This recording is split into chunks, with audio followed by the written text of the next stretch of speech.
उसने अपनी जांघ लड़की की गर्दन पर दबाई, फिर उसकी कमीज ऊपर उठाई और उसके पेट पर 13वीं पसली ढूंढ निकाली। लोहे की छड़ से उसने उस जगह पर कई बार हल्के से थपथपाया। इससे यह सुनिश्चित हो गया कि लड़की की मौत के बाद कोई जानलेवा निशान न रह जाए। यह विचित्र और रहस्यमयी हत्या का तरीका इतना परिष्कृत था कि सबसे पेशेवर फोरेंसिक परीक्षक भी मौत का कारण पता नहीं लगा सके।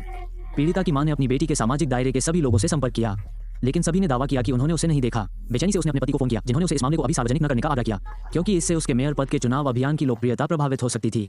उसने सुझाव दिया, रुको, शायद उनकी बेटी कल लौट आएगी। लेकिन अगले दिन दोपहर तक भी उनकी बेटी का कोई पता नहीं चला। कोई चारा न होने पर उसने अपनी बेटी के सोशल मीडिया अकाउंट्स में सुराग ढूंढना शुरू कर दिया। उसे आश्चर्य हुआ जब उसने अपनी बेटी के इनबॉक्स में 50,000 से ज्यादा संदेश देखे। रात भर पढ़ने के बाद उसे आखिरकार एक संदिग्ध प्रेषक का पता चला जो परीक्षाओं से पहले उसकी बेटी को नियमित रूप से परीक्षा के उत्तर लीक कर रहा था।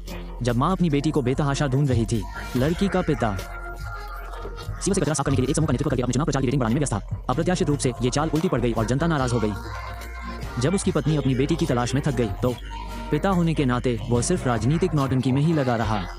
अपनी लोकप्रियता गिरती देख लड़की के पिता ने जनता के सामने अपनी बात बदल दी।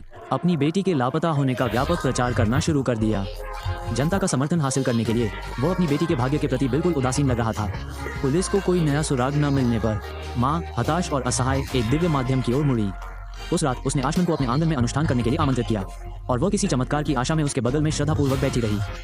आशमन द्वारा अनुष्ठान पूरा करने के बाद मां को अचानक एक जंगल का दृश्य दिखाई दिया। जब पुलिस खोजी कुत्तों के साथ जंगल में पहुंची तो उन्हें उस क्षेत्र में एक छोटी लड़की का शव मिला, जो उनकी बेटी थी और कई दिनों से लापता थी। बेटी की अप्रत्याशित मौत ने उसके पिता के प्रति कई लोगों की द्वेषपूर्ण भावनाओं को सहानुभूति में बदल दिया, जिससे उनकी लोकप्रियता में नाटकीय रूप से वृद्धि हुई। अंतिम संस्कार के दिन कई मीडिया संस्थानों ने बताया कि उनकी बेटी की मौत ने ही उन्हें मेयर पद के चुनाव में जीत दिलाई।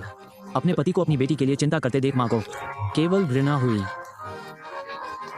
उनके पति ने उनकी बेटी की हत्या करवाई है कि चुनाव में जीत के लिए सहानुभूति वोट हासिल करने के लिए। यह एक बेहतरीन सस्पेंस फिल्म है जिसका नाम है द ट्रुथ बिफोर।